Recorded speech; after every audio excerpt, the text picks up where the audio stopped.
Magic reveals itself to those who remember where to look for it. This is Magic Hour, and I'm your host, Taylor Page.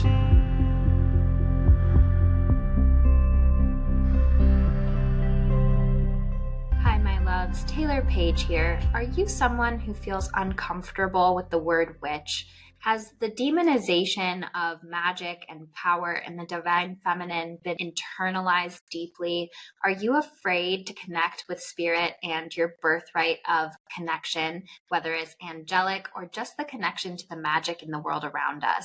Do you have a hard time sharing your voice, standing in your power, speaking your truth? Does it feel very unsafe to be inconvenient or to shine too brightly? Are you just looking to connect deeper with your inner witch and the magic of the world around you and explore your own spiritual gifts? I recommend my Healing the Witch Wound workshop. It is chock full of the history of the witch wound, of information about how the witch wound manifests in our life. It allows you to track your own modern witch's journey, and it also teaches my unique pentagram of healing method, which really goes into a deep dive of how the witch wound spirals into every area of our life. Follow the year of the wheel with suggestions to connect with your magic and your angels with this 3-part workshop series.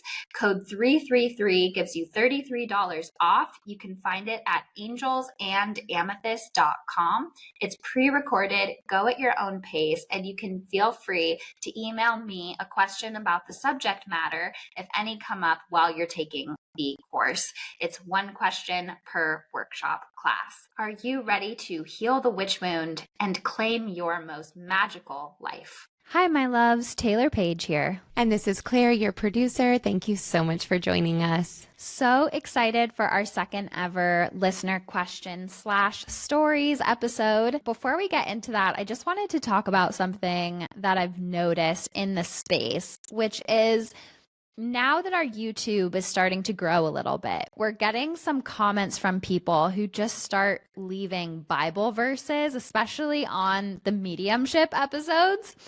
And it's so interesting to me because, first of all, I don't go on your page and start leaving verses from Women Who Run with the Wolves, which is my Bible, okay? Which maybe you should. Which maybe I should, because I believe women should be able to have spiritual authority. But anyway, the other thing is I find it really interesting how other religions that are more dogmatic find the need to bash everyone else, to be like, you're not right. And by the way, I'm not speaking about all Christians or all, I know there's people who actually walk the walk in every faith, but I'm talking about the people who are very showy and judgmental. I have certain family members that were kind of like that. And it's just really intense energy. And I find that people in the witch world will never be that way or do that because we're so anchored into our truth and power and light that when you're truly in alignment with that, you feel no need to tear anyone else down. Like that wounded, judgmental consciousness is truly anything but love and spirit and oneness. And I find that those in the witchy path are just the coolest people in the world. Like, we're not trying to convert you. We're not trying to push things on you. Maybe there's fake accounts on Instagram that are trying to give you a reading or push things on you, but those aren't the real people that I'm talking about. And I just find it so telling because actions speak louder than words, and the actions of people, for the most part, because there's quote unquote good eggs and bad eggs in whatever faith, but for the overwhelming majority, I find people in the spiritual and witchy world to just be the coolest people ever who would never dream of going into somebody else's comments and like quoting their beliefs at them as if that's supposed to change their mind about anything. I think part of it is that part of being in the witchy world, and you talk about this so much, is embracing the unknown. And I think that's something that drew me into it so much of like, no one's telling me this is exactly the answer, and if you don't believe this, you're wrong. It more felt like an invitation of playing with and having playful curiosity with the unknown and what could be and what resonates. And I even find like I have family members who are not religious, they're agnostic. But I even find it's like a similar energy of just like wanting control, wanting an answer about what this unfathomable experience is, right? And so if I know that there's definitely no God and when I die it's lights out, I feel control in some way. There's an answer. And I think in the witchy community, there's more of this openness of like embracing that we don't fully know and the beauty in that experience that like I don't know and you don't really know, but this feels right and true and is resonating with me. And so I'm going to go with that. Absolutely. It's like we truly trust a higher power, a beautiful design that we can't fully understand, but we get glimmers of it and we have complete faith, awe, wonder, and playful curiosity with that. And I also feel like the energy, the energetics, which by the way, we're going to have the author of Mary Magdalene Revealed on the podcast. So we'll do a deeper dive of Christianity and the energetics of how far Christianity has skewed from what it originally was. But in the meantime, just thinking about the energies of people who preach at you and write things in the comments and say, you know, you're going to hell and all of these things, which I don't get a lot of that. I noticed a couple comments on the YouTube stuff, but I truly believe those people are tests for us to heal the witch wound. And when the witch wound is unhealed, we attract our oppressor because they can almost like smell it on us. And when it's healed, they're like, okay, this is a lost cause. I'm going to go to someone else who I can bully, because it really is bullying. It's a form of bullying. Yeah, I mean, I think it goes back to something you talk a lot about, which is co-creating with fear. You know, that's something I've noticed in some of these, like, you know, Catholicism, for instance, I feel like co-creates with a lot of fear. And yeah, just these ideas that I feel like can be planted inside of us that like, oh, you've sinned and you're bad. And if you don't do this, you won't be rewarded or God will be mad at you. And it's like a lot of fear mongering, and fear is a powerful emotion. And I can see how we can get kind of lost in that. And if you are co-creating with fear, you will kind of lash out, I guess, at other people and try and draw them into that with you versus like, you know, I feel like the witchy community is so about like love and light and trying to co-create from a place of joy and resonance and welcoming all but not pushing. And I think that's a beautiful practice for all of us, no matter what we're going through, of like allowing, not pushing, for others and for ourselves. Absolutely. And of course, there are people in the Christian community who are Christ-like or aiming to be Christ-like, aiming to be in that higher spiritual consciousness. But I'll never forget, I was at DragCon in LA with a friend of mine, and there was a guy outside with a big sign that says, like, you're all going to hell, like, you're all, you know, sinners for being gay and being drag queens and all this stuff. And he had this, I've never felt energy like his before. I immediately felt sick in my body when I stood outside and heard him. And he was just screaming into this megaphone. And it was one of the most powerful moments of my life because there was a group of maybe 10 to 15 drag queens who were dressed as nuns. And everybody from the convention came outside to this guy who was screaming. And the nuns silently lined up around him and got on their knees and started praying, like having their hands in prayer. And then everyone stood behind them and just started screaming over his screaming, love over hate, love over hate. It was like one of the most powerful moments of my life. I did get physically sick after that because the energy was way too much, but I was like bawling. I was holding hands with my friend who I brought to DragCon, and it was like such a powerful moment and such a powerful thing to see. And I'm being called now to share that that's sort of the metaphor right now, is that there's a small group of those who are wounded people holding a megaphone up to fear and casting the first stone and judgment. But there is a louder group of us that are holding hands all around that are screaming love over hate. And I think that sometimes that small, loud minority can seem extra, extra loud online, but I truly believe the bigger majority is part of the group of people who are screaming love over hate. Wow, that's so powerful. And I actually was just going to kind of ask you, like, in your mind, what is a way to navigate that energy? And I think that was like a perfect example of it. You know, it's that kind of energy can get us really riled. And I think that energy almost like invites that energy back, right? Of like, I'm going to throw hateful things at you, and it makes you want to meet that energy.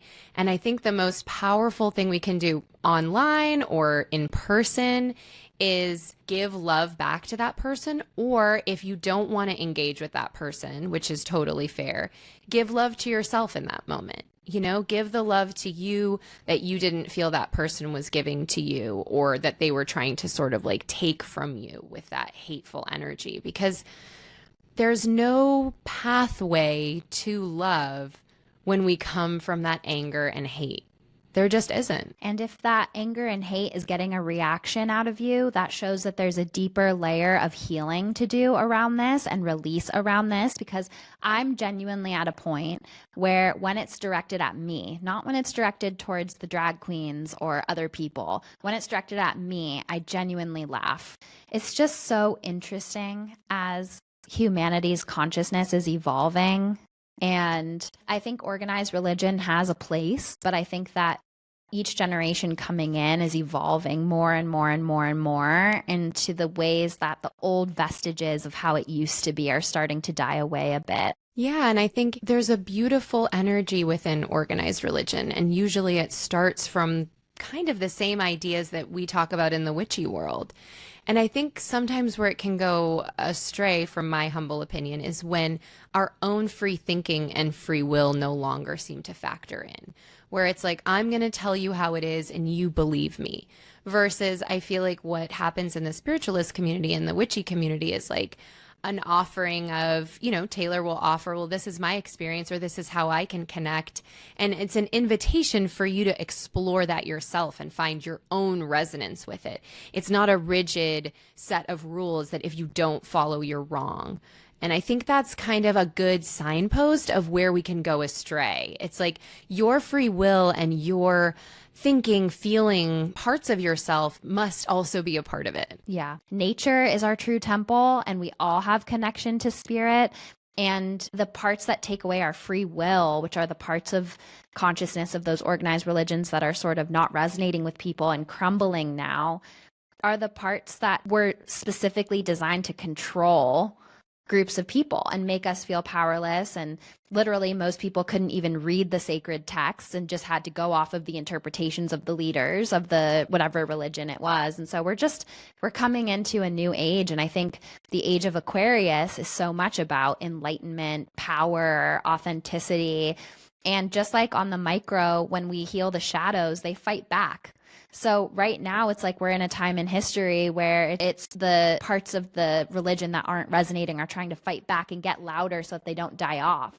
But that need to scream shows that they feel threatened. Yeah, it's almost like the witch wound on a global scale, or like on a macro scale of, like you were saying, like when the witch wound is healed, we don't meet our oppressor. But when there is work to be done, we meet our oppressor. And I think that is also what's happening. It's like these things are rearing their heads so that we can continue to heal this, and that we can continue to find each other in the oneness of our experience, instead of in this like separate, I'm right, you're wrong, I figured it out, I'm close to God, you're not, ideas that are just have never resonated with me in any way. In my temple growing up, we had a female rabbi. I went to a reform temple, so that was cool. But what never resonated with me, I went to Catholic school, and in Catholic school for 4 years, I studied world religions. We had a world religion class. And what never resonated with me was how women were left out of spiritual places of authority. And as the pendulum shifts and swings back to the divine feminine and the remembering, there's no place for that anymore. It has to evolve with the consciousness or it will die off. And even in like Buddhism, ancient Buddhism, they didn't think women could find enlightenment the same way men could. It's like almost every religion, I can't speak for every religion, but almost every religion that I've dived deep into has either been rewritten in a way that glorifies patriarchy or started out with some sexist stuff. So Yeah, it's really interesting, and even just the idea of what would society look like if God was called goddess? How many subconscious ripple effects would there be if we believed God was a woman, which women do create all life? So I don't know. And I'm going to get into a whole episode on this because it's such a deep dive. But those comments that came up on YouTube just really made me think of how that sort of attacking, scared, condemning, self righteous energy is so repellent to me and so outside of any type of spirituality that I would want to be associated with. Yeah, and any type of god I would or goddess I would want to be associated with, you know? Like I'm not sure what's going on this crazy experience that is life, but I feel deeply that if there is a creator, it is not a petty, jealous, hateful creator. And if it is, then I want nothing to do with that creator. And I'm going to resonate with other things than that because that's just not, that doesn't feel good. And I know it doesn't feel good for the people around me. I mean, I think one of the most powerful things we can do on this earth is affect the people directly around us. Yeah. Well, now that we've gone through that, let's get into some questions and stories. Amazing. We've gotten some beautiful questions and stories. Please continue to send them in. It's just such a delight to connect with you guys. And I receive them. Taylor also gets to receive them, but I receive them directly. And so you're often corresponding with me. And it just brightens my day so much to hear from you guys. So please continue to send us your stories. Contact at magichourpod.com. This is a listener question from Angelie. I hope I'm saying your name right, Angelie. Hi there. My name is Angelie, and my question, wondering, is about an experience I had with a medium. I went to my local crystal shop and was told there was a wonderful medium who does past life readings, so I was super interested.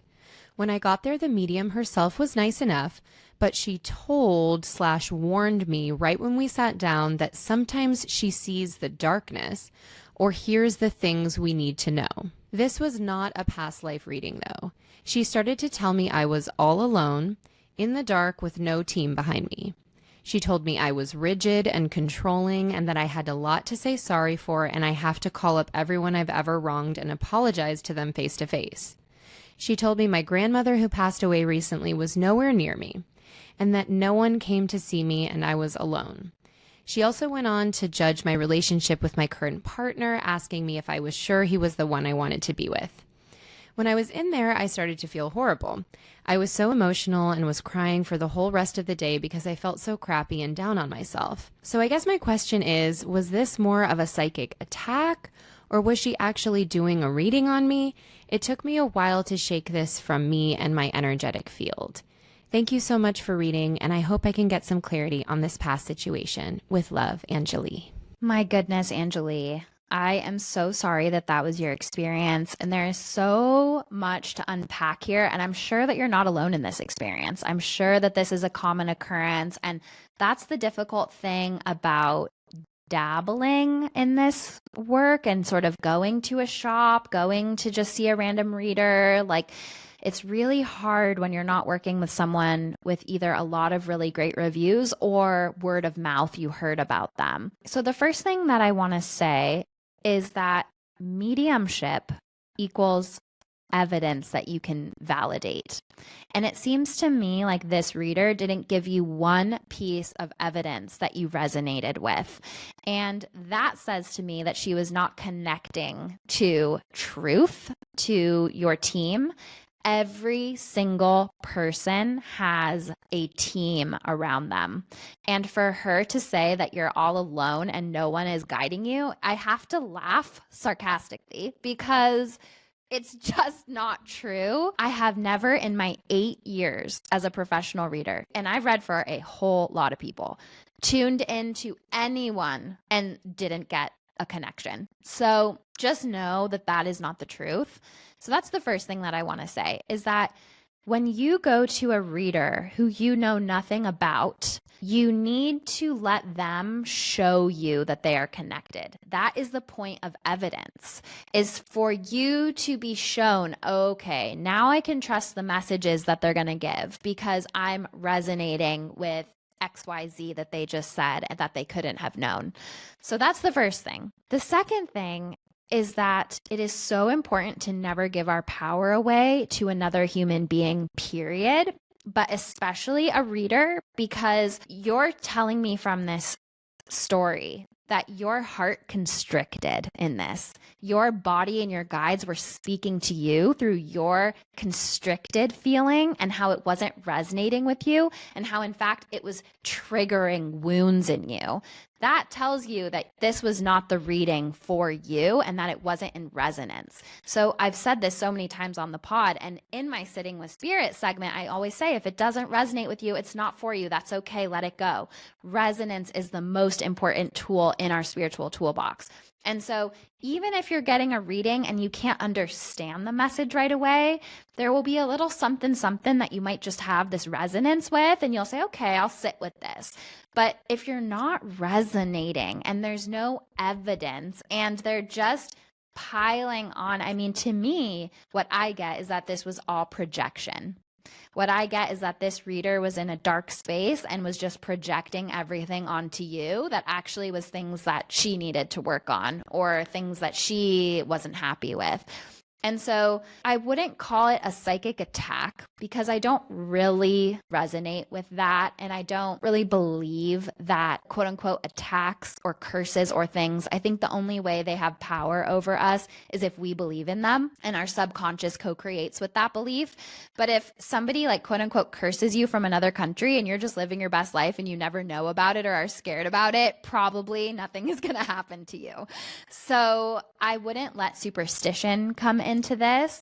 I would use this as a test and a lesson for yourself and your own spiritual discernment and an opportunity for you to trust your voice of what's right and wrong over what an external source is saying. But 1,000,000%, there is such a beautiful team of light around you. And it's interesting because I don't want to put the name of this bookstore on blast, but there's a bookstore in LA in my old neighborhood that I used to live on. And every time I went by it, I shut down. Like it had the darkest energy. It was so strange. And this is something I kind of want to get into on another episode, which is the idea of spiritual psychosis and people who are in this space who aren't in the right mental health consciousness to be giving messages, but who full-heartedly believe that they are and that they're getting messages. And I think this space can sometimes attract certain people like that who wholeheartedly believe that they're putting a curse on you or things like that, but that they're really just like kind of off balance and ungrounded from the work and not in the right headspace and might be co-creating with a mental health issue. So that's like a whole other topic in this field. But there was this bookstore and I wanted to love it. It was a spiritual bookstore by my house. It was really cool, like looking from the outside. I always wanted to go in.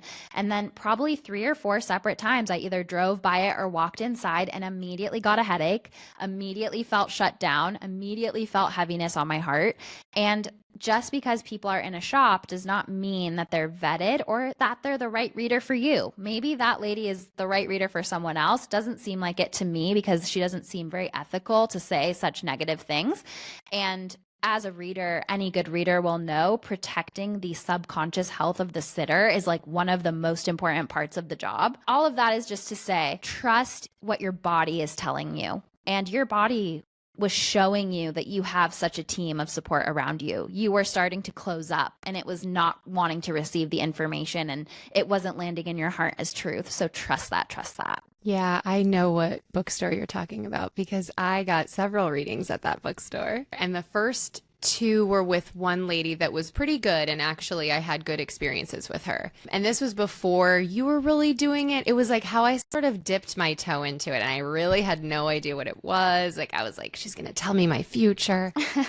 Had another reading there with a different woman. And it wasn't as like awful and just mean spirited as hers was. But absolutely nothing she said resonated with me. I mean, I was in a moment where I was feeling really disconnected from any men or male energy. And she was like, I see a lot of men really supporting you in your life. And I was like, that couldn't be less what I'm feeling, but okay. And she was really sweet and wanting to help me, but absolutely nothing she said resonated with me. And it was a weird experience. And leaving, I went in very vulnerable and left feeling very vulnerable. And I think it can be hard with all of these healing modalities. I've had experiences with psychotherapists, which we talk about in Lauren Schneider's amazing episode. But yeah, it is a vulnerable thing to seek help. And I think we need to do it as intentionally as we can and try and seek out people that have been referred to us or have been vetted in some ways, because, it's such a vulnerable thing when we're in these spaces where we need help. And it can be really easy to make the situation worse when someone who just isn't able to support us or who doesn't have their own mental health, figured out, like you were saying. We're all human beings, and even people that are in the healing spaces are human beings and maybe don't have their tools totally refined like some people do. So yeah, I think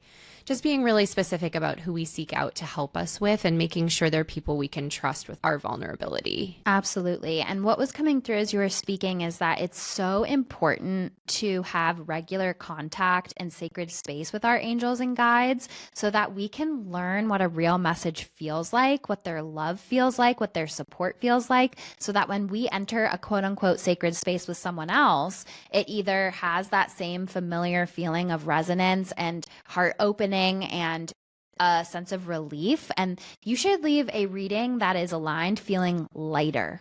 The energy of spirit should take a load off. If you leave feeling heavier, then that reader just put their own stuff onto you. I think having that baseline connection of what your angel's energy feels like is so important so that you can immediately recognize when it's not your angels. And it's a similar principle to knowing what it feels like when you're in your power versus when you're in job situations or relationships where you're out of your power. It's that's why it's so important to have this base navigational GPS system of these higher emotional states so that we can immediately tell when something is knocking our resonance off and that it isn't about us, it's about what they're projecting onto us. Yeah, absolutely. Something, Taylor, you've mentioned a lot about the mediumship is sometimes when you go into session and you're hoping to connect with someone's particular loved one and they don't always come through, it doesn't mean that they're not with you. They're on their own journey and experience now being in the beyond. And they might be connecting to their past loved ones in spirit now, or like you talked about someone who had been in a wheelchair and who was flying like a bird, So just because a loved one doesn't come through in a reading doesn't mean they're not with you. So don't lose faith in that either. And there's so many reasons why that could happen. And what my mentors always say is that spirit knows best, and it's so true. And so sometimes you're like, I just really want to hear from this person. And that person in spirit knows your grief process isn't ready for the message I have to give or what we need to talk about. It wouldn't actually serve you to have this conversation yet, but these conversations would serve you. And so there's always so many layers to it. And Claire's right, your person is there. They might be figuring out things on the other side. They might be, there's so many reasons why that could happen. But one of them might be, and this happened with me a lot at Arthur Findlay College when I wanted so much to hear from my mom, but I truly wasn't ready. And when she did come through, I was an emotional mess. And so, sometimes it surprises us, and spirit does always know best. So there's a higher trust with that. I do just want to tell one kind of funny story that piggybacks off of this. So somebody posted on their story, wow, I got a reading from Taylor Page and it was amazing. And I was like, what are they talking about? I didn't give this person a reading.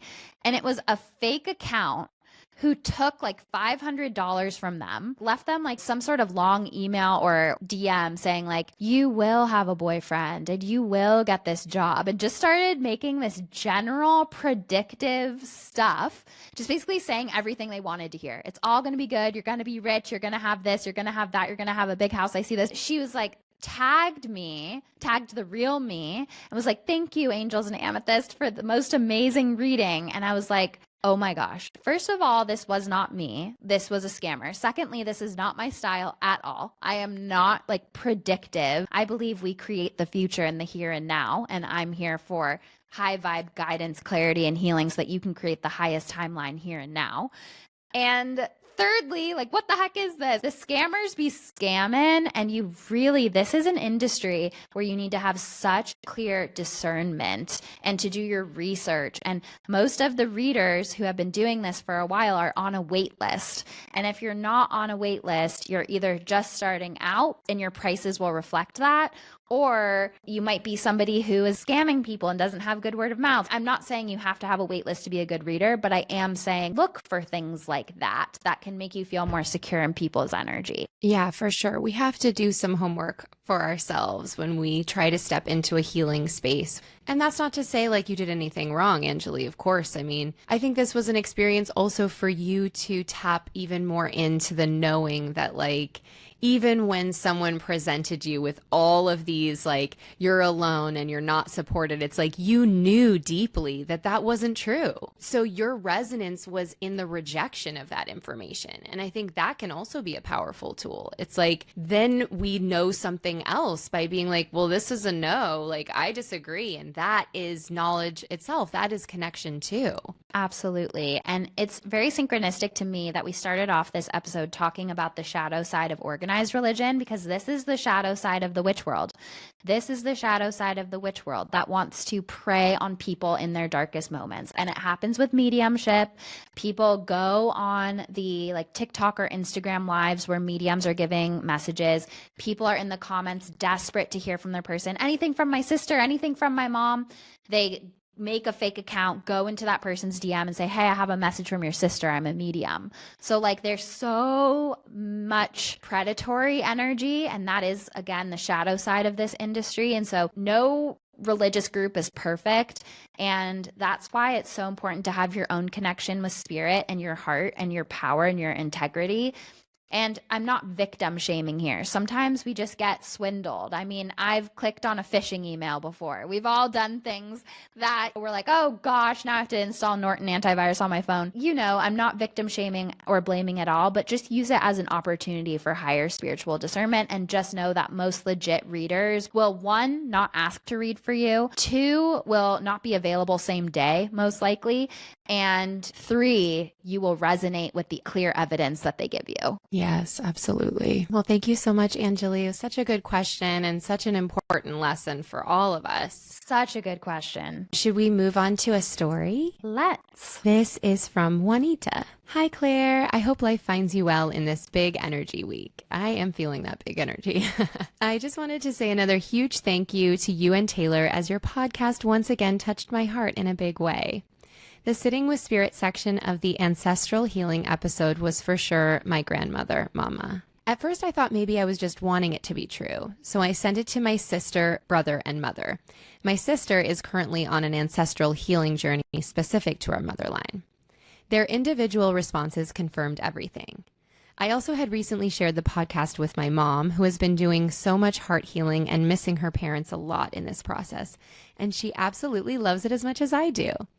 After listening to that episode, my mom called me back in tears, and her and I had a beautiful healing chat/cry together.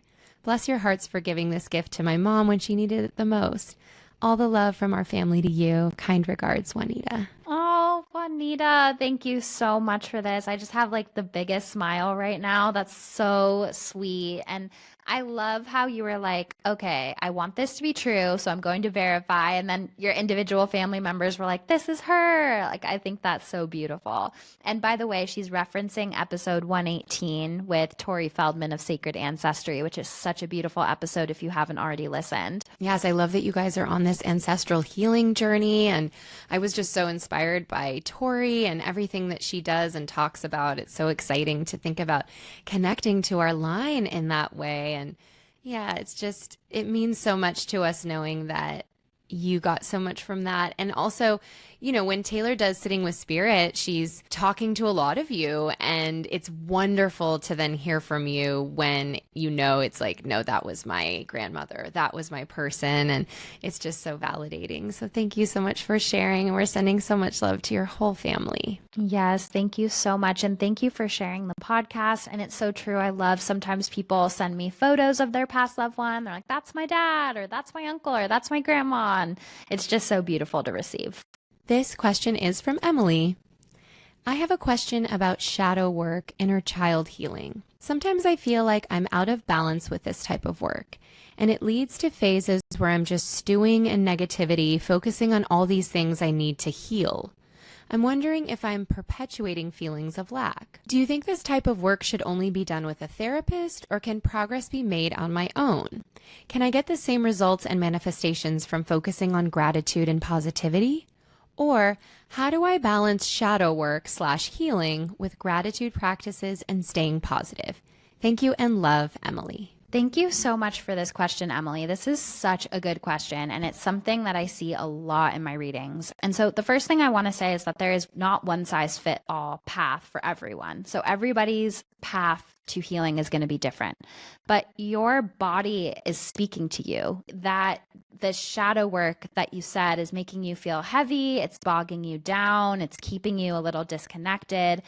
I want to start by saying that's a message to pay attention to, that this might be where the imbalance is. If it's really hard for you to enjoy your life and that you feel like you're obsessing on the healing, the wounds, what's wrong, because that can really cause a crown chakra block that constantly has you in your head. And I see it all the time, where instead of being present in your day-to-day life and how you want to move forward, you're overanalyzing everything. You're looking for patterns. You're putting it through the lens of childhood trauma, and it just becomes a bit too heavy.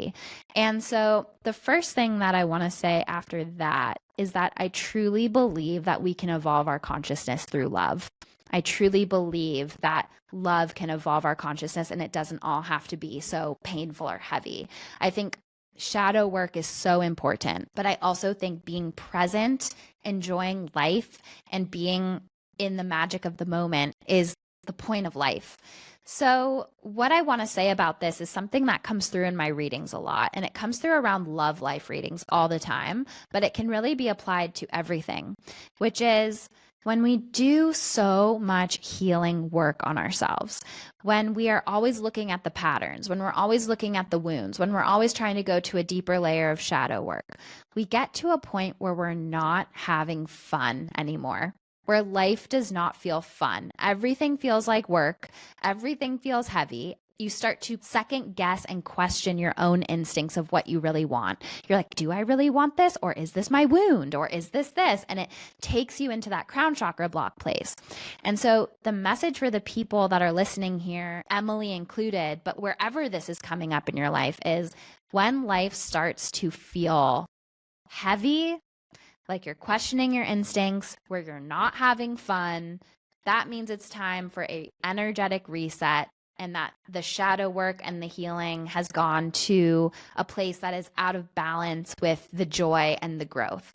And so I think the trap can be feeling like you're having amazing breakthroughs. And when you're having the breakthroughs, that's when you are in alignment. That's where it's like, okay, yes, this is the energy that's needed now. I'm learning, I'm growing, I feel lit up by this work. But then we get almost addicted to, we have this structure, and we might believe there's, of course, always more to heal, but we can get sort of trapped in that healing mindset where it's all focused on healing past its expiration date, past where it's feeling lit up and excited. And it can tilt into superstition. If I don't do this work, then I'm blocked, then I can't manifest, then I'm not healing. But just living life and being open to magic is extremely healing as well. And it's extremely lit up for your inner child to do that as well. So where I'm going with this is that everything in life needs to ebb and flow. And it's almost like when to bring it back to acting, which I used to act, you learn your lines, you learn the character, you do the work, but then the scene starts and you forget all of it and you let yourself lead. And so there's something here about the shadow work, the inner child work, the cerebral work, the analytical work. You don't have to always focus on that. You have to have periods of integration where you let yourself see, okay, I've done all of this work. Now, how do I move through the world? What do my instincts want to do? What lights me up? And so that's one part of it. The other part is, if you feel like you're getting stuck or bogged down, it might be helpful to work with a therapist. You might have hit a place where you're stagnating by yourself, or perhaps have some sort of course or book or another resource that can shift how you're thinking about it. I do really believe in practitioners leading us through. I think especially depending on the level of childhood wounding or trauma we've experienced, it can be really hard to unpack that by ourselves. And so if this is becoming another way that you beat yourself up or have a to-do list or feel like you're stuck, then I think asking for help is the really great idea. But yeah, it just seems like you're in a place now, because I noticed in the wording of what you said, stay positive. Should I be in more gratitude practices, and should I just stay positive? And staying positive can be a slippery slope for spiritual bypassing. I think stay honest instead of staying positive. And so if you're being honest with yourself, shadow work and inner child healing and constant monitoring of your wounds is feeling a little stale. There might be fear coming up around letting go of the reins, because now what I'm being called to share is that sometimes an addiction to this work can be a need for feeling in control. And we feel, if I'm perfect, if I'm in control, if I see every pattern, if I see every shadow, every way I'm not enough, then I will never get hurt. Then I will manifest everything I want. And when it teeters there, I think the deeper thing to look at is, where is this another avenue for perfectionism and control? I really relate to this as well, this feeling of getting kind of stuck and bogged down in some of the healing work. Or I have an experience of it where it almost feels like it like sucks me under, and it's like I'm aware of what needs to be healed, but I don't know if I'm healing it or I'm just like drowning in it. So yeah, I think there is this level of perfectionism to it, of thinking like, if I'm perfectly healed, then I won't get hurt and I won't miss out, or I'll get all the things that I need. And I think part of what we're doing on this earth is to just experience what it is to be a human. And a human being is a deeply flawed being that stumbles and messes up and that gets hurt and that is in confusion and pain. And we kind of want to like run from those things. Like we just want to feel, I think especially in this country, we've been sold this idea of like happiness always and everything should be awesome. And if it's not awesome all the time, but I don't think that's what we're here to do. I think we're here to like taste the sweetest nectar and feel the deepest sorrow. And when we can stay open to that varied, complicated experience of life, I think that's when we're like doing it right or whatever. That's not to say that we shouldn't try and heal things that are painful. I think that's part of it too. But I think I'm trying to embrace all parts of the journey as well. The moments that feel so sweet and beautiful, and the moments that are deeply painful and that I want to run away from. It's like, that is also my humanity. And can I look at those things with love and tenderness, the parts of myself that feel wrong and broken? Can I love those parts? And the journey to finding acceptance of them or love of them is like kind of part of the work, maybe. Absolutely. And no matter how much work we do, it does not absolve us of the human experience, like you were just saying. But what was coming through also to add intuitively is that inner child work, shadow work, deeper analysis of ourselves. These are tools in our toolbox here to serve us. We are not here to be militant and to serve them. And they're bringing me now to this analogy of like dieting. where it's like this is almost a form of mental dieting, where it's like we become so strict with ourselves and so in control, and we limit and we restrict.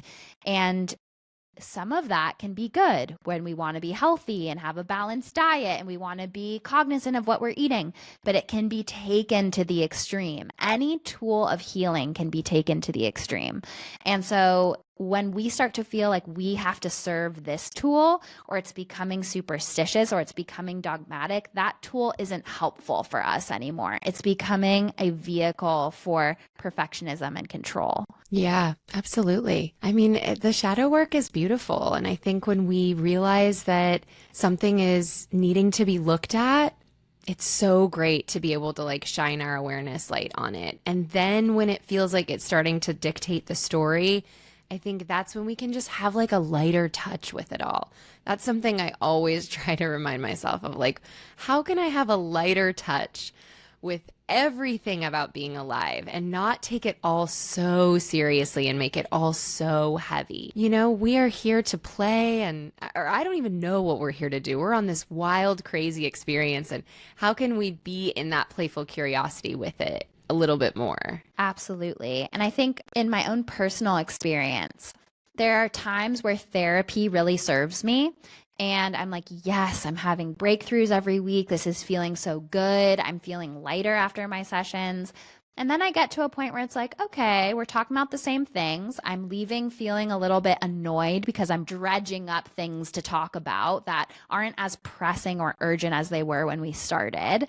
And that's when you kind of know it's starting to feel a little stale. It's time to go integrate what I talked about. That's the thing too. It's like if we're always dragging around our stories, because at a certain point the shadow work, when it keeps going and going and going past the point of the initial breakthrough, it just becomes a story of like, well, I have this shadow and this was my trauma and I don't really accept this about myself and this is my pattern with men and this is my way that I don't love myself. It's like it just becomes these stories that we tell ourselves, and it inhibits who we want to go grow into. And so I think that's also part of the staleness. It's like, okay, well, I'm ready to go live my life and create new stories. And when I need to revisit this toolbox, I can then. I just loved what you said, because that is so true. We have the choice in every moment to create a new story, because the only moment that exists is right now. So even though in the past, maybe that was true about you, maybe in the past you show up, you know, you're always late, or this is how you are in relationship, but you get to decide to create a new story in this moment. And I think sometimes when we hold on to those stories, then we continue to co-create with them versus deciding like, okay, yeah, that's how I used to show up and I'm going to make a new choice today, and letting that go, not letting it define you. You get to decide how to define you in every new moment. Moment to moment, you can change how you show up. That's the beautiful thing about the power we actually have. Absolutely. I could not agree more. And so, yeah, I think if you're navigating something really heavy and difficult and that toolbox is necessary, please use it, and please get help if it's too complicated to detangle yourself. But if it's something that is making you feel like you're obligated or superstitious or dogmatic about, it's time to loosen the reins and fall back in love with life. Beautifully said. This is a listener story from Beck. Taylor and Claire, I just have to tell you guys, the Sitting with Spirit and Angel messages this week resonated with me on a soul level. I truly felt like they were all things that I've been needing to hear. I've been navigating a tough family dynamic and simultaneously feeling stuck in my current situation. I loved the part of the message about the swan being our animal guide and being led by beautiful swan energy. Today I went into a thrift shop and I saw 4 different swan figurines. 2 just happened to be next to a cardinal. Cardinals are my sign from my mom, who recently passed. It all just feels so aligned and magical. The best is yet to come. Taylor, thank you for being such an incredible teacher. I look forward to the pod every week. It feels like a coffee date with friends, and I can honestly say it's changed my life. Love you both so much. Beck. That is so sweet. Thank you, Beck, and thank you for being a hummingbird. We love you. And I think it's so funny because your angels couldn't just have one swan in that store. They needed 4 separate swans. And often that's how I find our angels and guides work with synchronicities is like they hit us over the head with it. Like, to piggyback off of this example, I woke up one morning with just this urge to go to this coffee shop nearby me. And I really wanted this chia seed pudding for breakfast from there. And so my husband and I went, and they were all sold out. And I was like, oh, why'd I have that strong impulse to come here? I was betrayed. So then we walk out to the parking lot, and my husband Ari just looks at this license plate that we're passing. He's like, hold on. It said 3333 MA. So basically angel number 3333. MA is the initials of my father-in-law who passed, Ari's dad. And then it said, we will never forget on the bottom.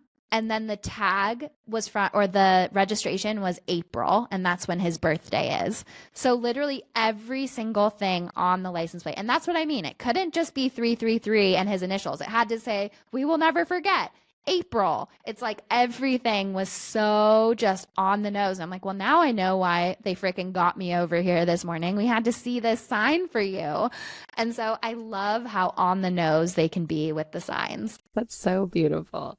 I have a piggyback question off of that for you that I've been curious to ask you for a while. Because I feel like sometimes I'll have, and I'm sure everyone has this experience, like sometimes I'll have synchronicities that happen that are so like fun and cool, but they don't feel like that story is anchored in such a beautiful thing, you know, like a message about Ari's beautiful dad. For instance, the other day I was with some friends and I was telling them about the podcast, and we were talking about the miracle journal idea. And I was like, so whenever there's a synchronicity, like put it in your miracle journal. And then throughout the night, there were several synchronicities, but they were so silly and arbitrary. Like my friend was telling us this weird story about Vienna hot dogs. And right as he finished telling it, we came upon this stand selling Vienna hot dogs.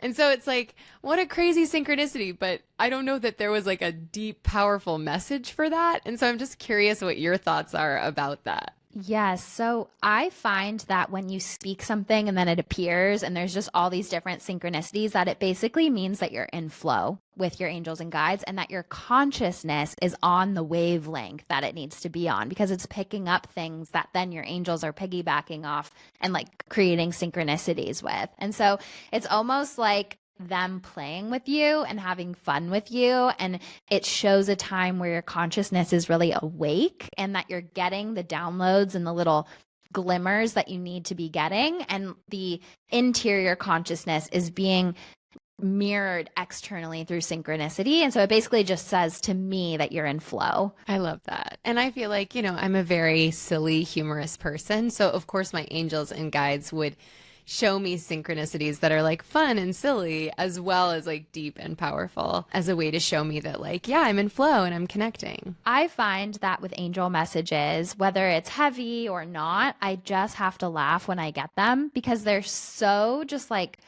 on the nose and light filled and loving. And it's just such a pure hearted energy that it's either I'm pulling the exact card that I needed to and I just have to laugh, or I see something that is just so on the nose that I just have to laugh. And so I find that that light-hearted, playful curiosity is the way they work, and that is their energy. And so that's also how you know that it's a very angelic frequency. Yeah, I just loved it all night long. We had so many fun, silly, arbitrary synchronicities. Right after I was like, look out for synchronicities. You were in your joy, and joy truly is the language of angels. And when we're in our joy, our vibration is raised to a place where we are in co-creation with them. And also when we go out on a limb in our voice for them, when we talk about them, when we share the word, when we tell people, like you said, you're saying the whole idea of a miracle journal, and then you said, pay attention to synchronicities. They're going to support your statement. They're going to say, okay, she just like totally shared about us. Let's go team. And we're going to create a bunch of synchronicities to support that. And it can even happen in readings where they'll show me a sign. Like literally today in a reading, it was so random. Her angels were showing me a llama as a sign from them to her, and to pay attention to llamas. And I was like, they were saying that it's just random, funny, and rare enough that they wanted to make it a sign with her. And so now you better believe she is going to see llamas. When you say something for them and you are their voice, they will support you on the other side of that statement. I love that. That's so great, because it really did feel like it hammered the point home to all of us. We were like, okay. Exactly. This question is from Sarah. Hi, Taylor. My question is, how do you strike the balance between being an angel and a witch? Or how can we be both empowered and of service? Could you elaborate on the notions of independence and interdependence, boundaries, and generosity? Thank you, Sarah. Thank you for this question, Sarah. And my simple answer is that I don't think they're mutually exclusive. I think you can be an angelic witch, which I consider myself to be, which basically means I'm a witch who works with angels as a power source and as a connection to the divine. And basically, each type of witch works with what their affinity is, whether it's the elements, whether it's a particular goddess, whether it's witches, whether it's past loved ones, whether it's ancestors. There's so many different types of witches. And I think you can be an angelic witch. And I think witches, the word witch has so many different meanings and so much history behind it. But an essential part of being a witch is being of service. So an essential component of reclaiming the word witch is helping your community in some way, helping other people. And witchy energy is inherently connected to healing, nature, spirituality, all of those things. And so I think it can be easy to simplify the word witch as a shadow and the word angel as a light. But truly, they go hand in hand together. And that's what part of the healing of the witch wound is here to restructure. And in terms of the independence versus connectivity and the interdependence and all of those other things, I think that's just the daily tightrope walk of the balance you find through your spiritual practice. And I think every single day, your body and your sacred space that you create and sit in for answers will tell you what you need for the scales to tip back into balance. Like if I'm in a place where I'm like doing one sort of offering or service for a long time, then I'm going to get the feeling of, okay, it's time to pivot now to reach a different audience or do a new offering or push myself in a new way. And so I think as for the second part of your question, you'll intuitively feel when the scales need to be balanced or when they're out of balance, and sort of stay open to allow for that pivot. I think also it just made me think of like, for years, there's been this negative, or forever maybe, this negative connotation with the word witch. And one of the most beautiful experiences of knowing you, Taylor, and the other witchy women in my life has been reclaiming that word and reclaiming it as a definition of myself. I mean, I used to fear witches beyond anything as a child. That was like my number one fear. And now I've claimed that title for myself. I think of myself as a witch.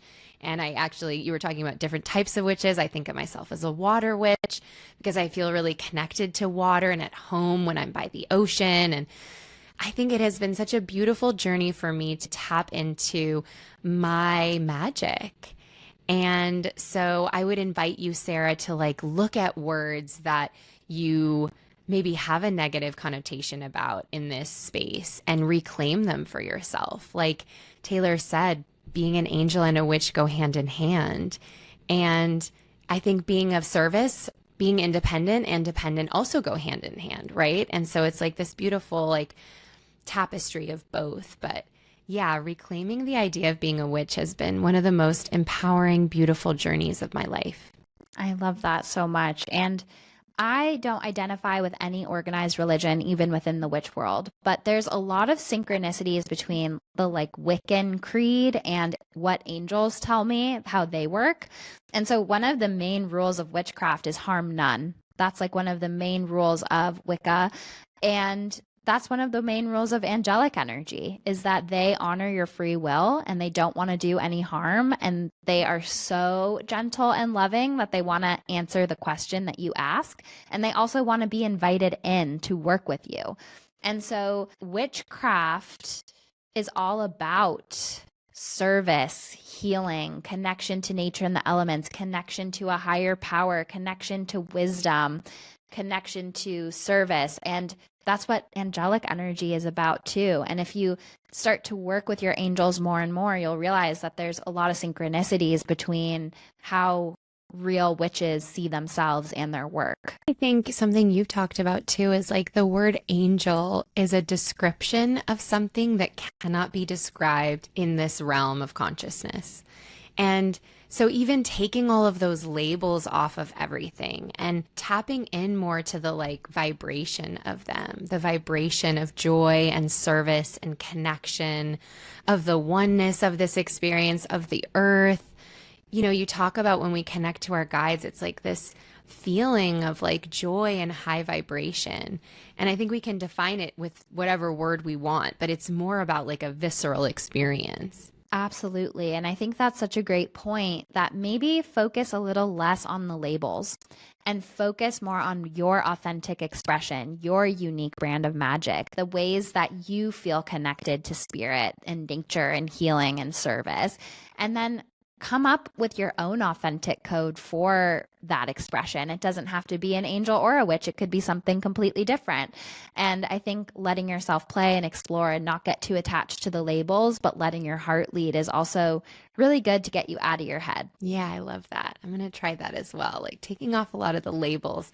I think that goes back to the other question too, of like, even with the shadow work and the healing work, it's like, where can I take some of the labels that I've put on? Like, this means this, and I am this, and I want this, and be more in the flow of life. Yeah. And I think that that goes back to the idea that I've spoken about on previous episodes, is that pioneering spirit. If we're too bogged down with the labels and definitions from previous generations, then we're going to always project that onto our conscious reality. But what if we strip that all back and move the needle forward for ourselves and make new definitions and new practices and look at it with fresh eyes? And as we come into the age of Aquarius, the Aquarian archetype is called second childhood by astrologer Linda Goodman, which is basically you've learned all the rules and now you get to decide which ones you want to break. And you find like the fun in that again. And that's why Aquarius is like the rebel.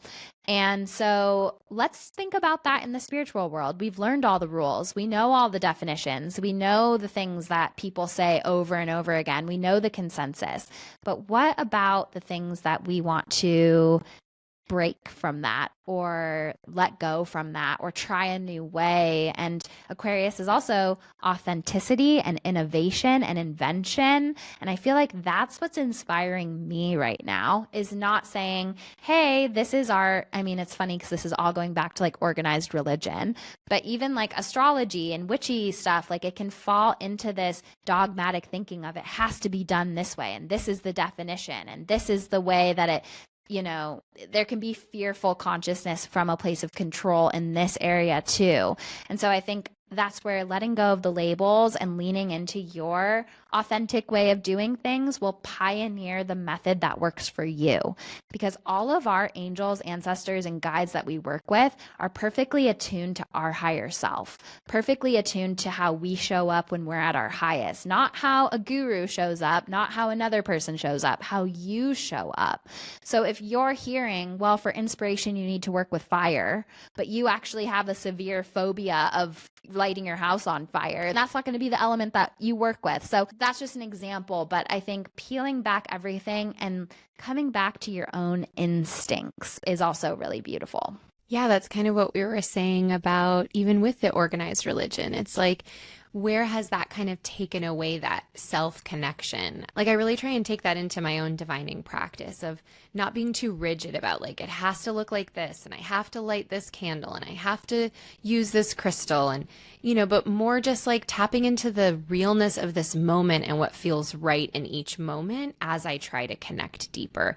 And I think we can do that in all ways of our life. It's like, we are having a feeling experience here. And the more we can tap into that vibration in real time, like the more connected we'll feel. Absolutely. And I think any way that we get too superstitious about our divining practices is an invitation for a shakeup. Like if you start to get to that place of I have to sit in this direction and I have to meditate for exactly 11 minutes and 11 seconds and I have to do this, I have to do that, That's your perfectionism and control coming in once again. And it's an invitation to be like, okay, now I'm going to completely push myself out of my comfort zone and I'm going to connect from a completely new way. Like keep it fresh, shake it up, don't get too attached to labels. And that's when your breakthroughs will come through. And that's when your authentic self actually has space to play and isn't just forced to show up one way. So shall we transition to sitting with spirit?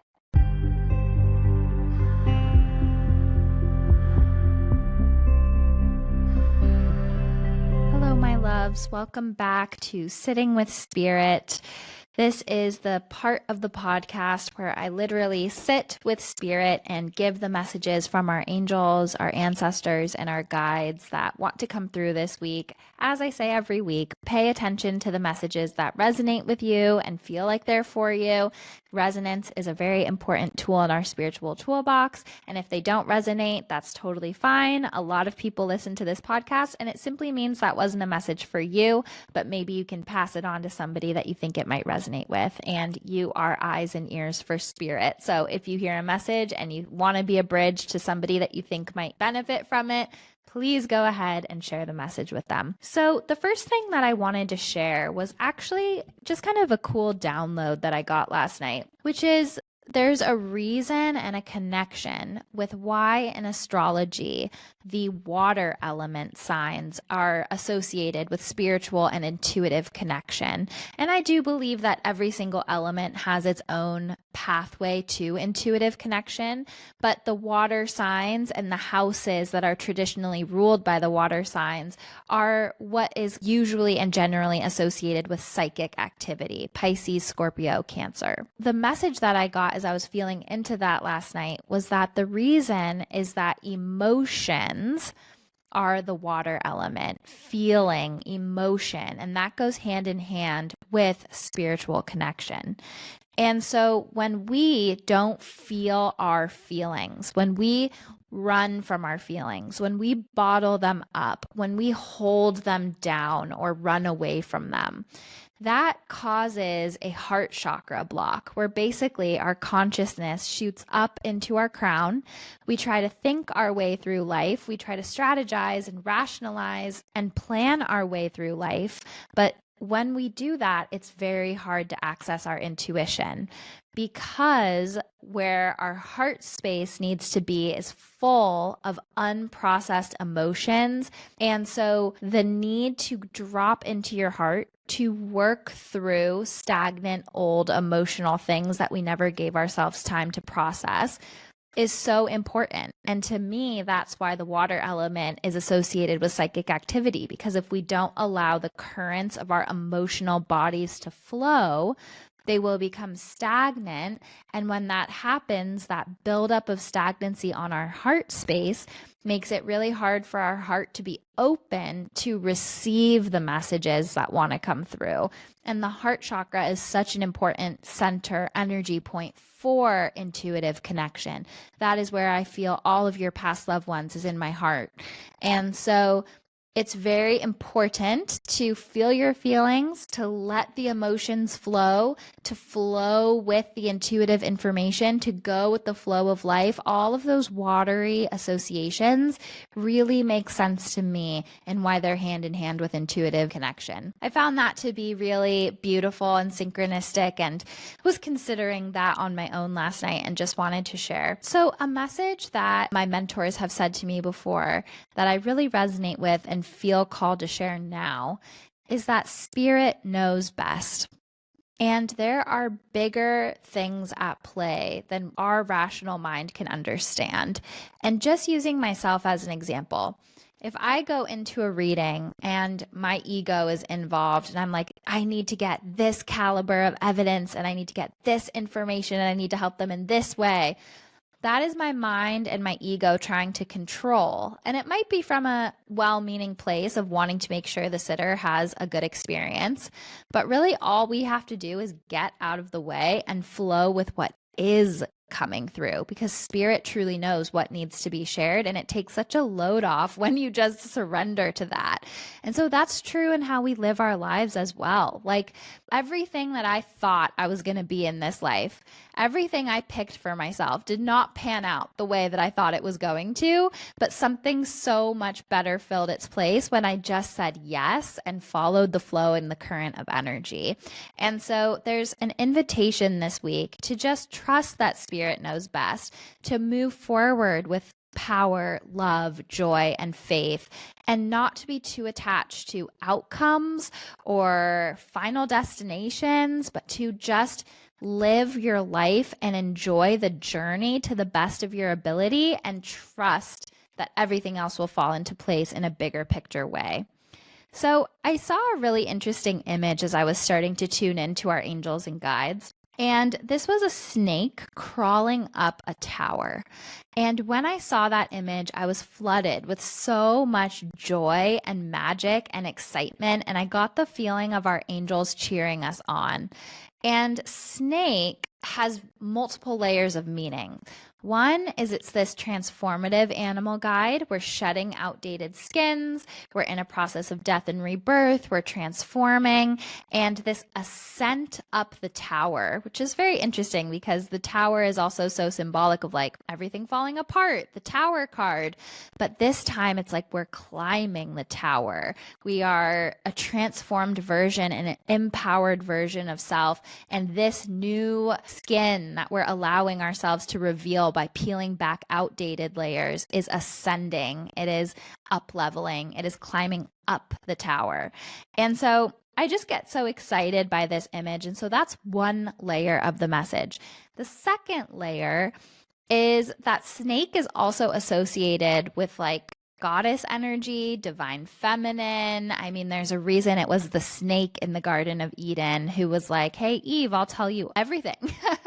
That is a symbol for knowledge that has been forbidden to us. That is really the key to our own personal power. And everything about the demonized divine feminine is very intentional. The decision to have it be a snake in the garden is very intentional because throughout time, snake has been a sacred animal to goddess energy. And so the climbing of the snake up the tower gives me this deep feeling of a surge of remembered divine feminine energy that's coming through, not just on its own, but through us.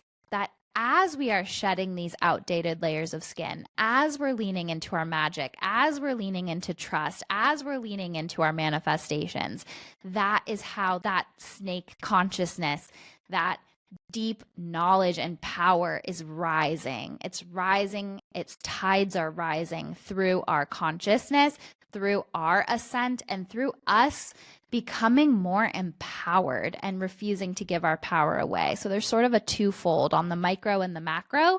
And that message just excites me. And it feels like when we are letting ourselves transform, when we are getting out of our own head, when we are getting out of our own way, when we're saying yes to this next level version that wants to come out, that is when our own intuitive gifts can unlock as well, because snake is really tied to healing and intuition as well. And then I got a really interesting message from our angels, which is to actually try new things. Because when I got this message, they were basically saying, and sometimes the messages for me work like a download of claircognizance, and then I have to translate that download and that knowing into English, into words. So bear with me while I work on doing that. But the message is basically, when we are scared of something, the fear of that thing is 9 times out of 10 worse than the actual thing itself.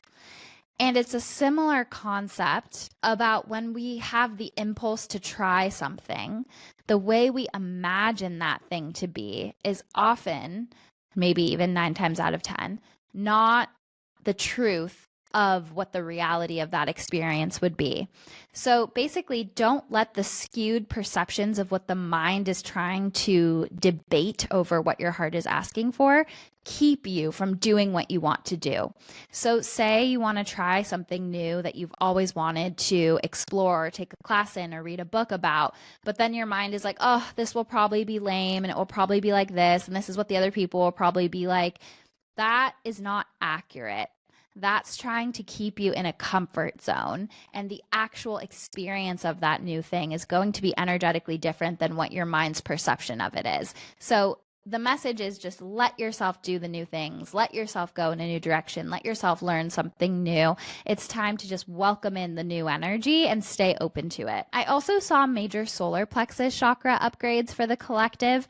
The solar plexus rules personal power, identity, stories of self, bravery, and there's also a tie to our inner child as well as life purpose. So I feel like we're coming into more authentic expression of self. We're trusting ourselves more. We're being a little bit more brave.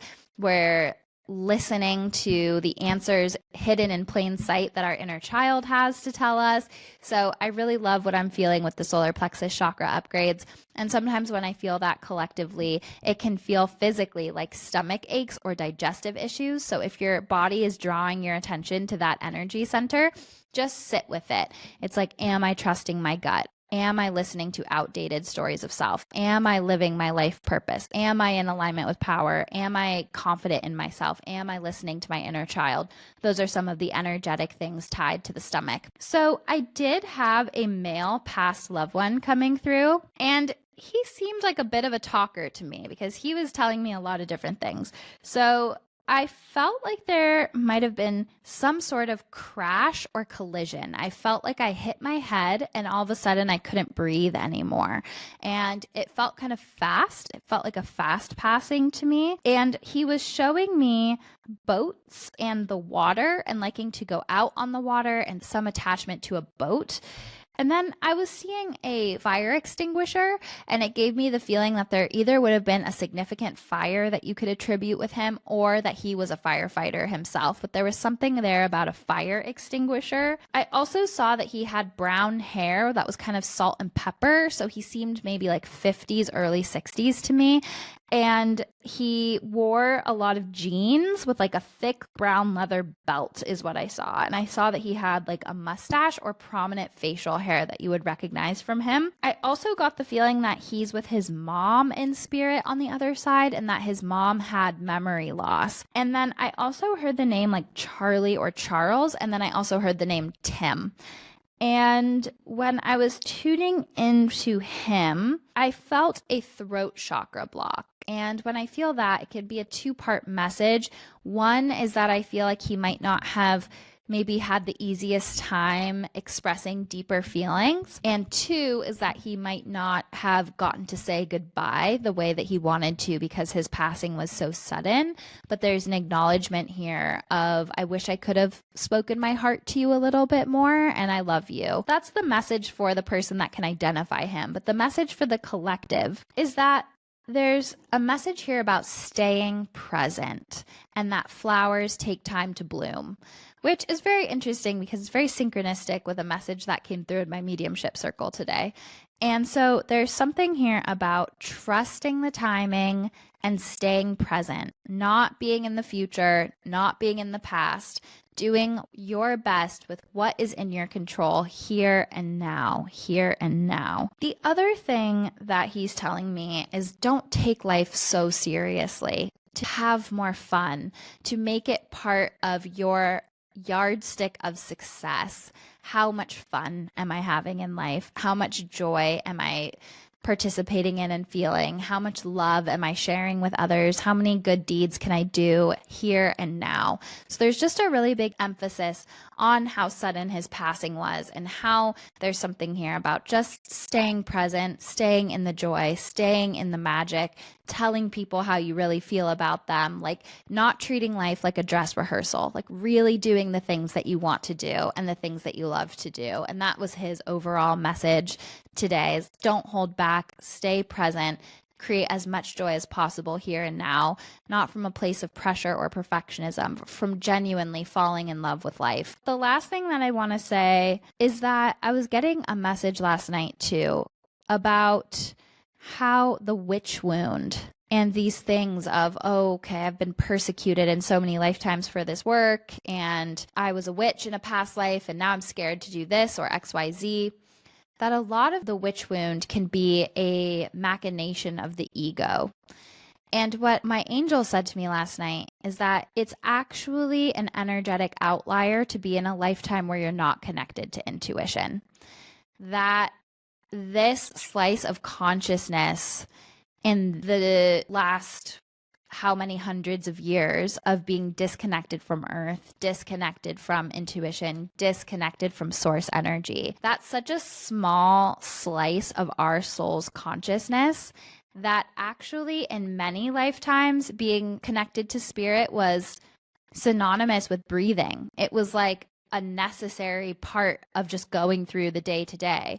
And that it's a fairly recent development in consciousness, all things considered, to be afraid of our gifts, to think that these things are other in any way. And so there's a message here of like, don't let your ego story try to tell you that this work, this connection to spirit is anything other than an essential limb of our being that has always been there, that has always been accepted, that has always been a part of our life until very recently in human evolution and consciousness. And I found that really comforting. It's like, no, more lifetimes than not, you have done this work. More lifetimes than not, you have been connected to spirit. More lifetimes than not, there has been a natural weaving in of magic with the mundane reality and survival of life. And that the pendulum that has swung us towards disconnection and fear and demonization and all of these things, that is not the truth. And we can co-create with that by thinking that that's the norm, and us breaking away from it is an act of rebellion, when in reality, it's actually the norm to be connected with spirit. And for most of human consciousness, that's been how we have lived. And so I found that to be a really interesting message and something to think about, something to ponder, because it really resonated with me when it came through. So those are the messages that I have for you this week. I am sending you all so much love. Keep sliding your way up that tower. Keep shedding outdated skins, and don't forget to have fun along the way, my loves. Have a beautiful rest of your week, and see you next week.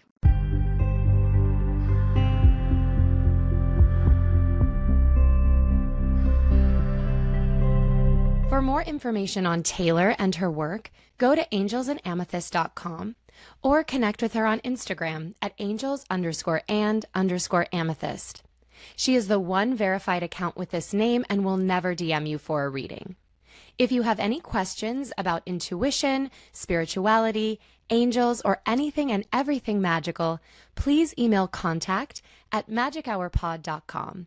We will answer listener questions once a month in our solo episodes. Are you an aligned business owner that would like to advertise to our beautiful hummingbird community?